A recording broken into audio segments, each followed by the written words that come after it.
The death toll from the earthquake in Morocco has risen to 820, with a further 672 people injured. The epicentre of the quake, which had a magnitude of 6.8, was in the high Atlas Mountains and struck at 11 minutes past 11 last night local time.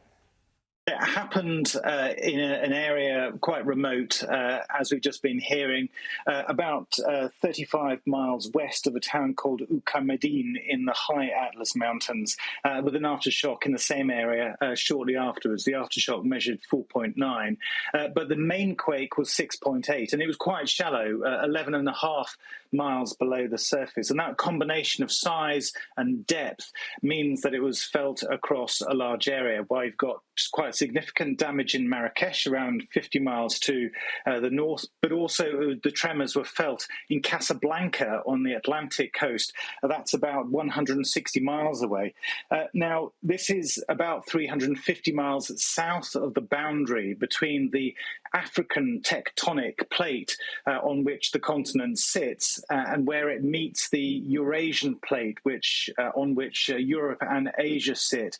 Now, that boundary, the two tectonic plates are moving around 24 millimeters a year relative to each other. And of course, as rocks get stuck, that tension builds up and then it's released in a big quake like this. But earthquakes are actually rare in Morocco, certainly of this size. You have to go back to 2004 when there was a magnitude 6.3 quake on the Mediterranean coast. In that, there were 600 deaths.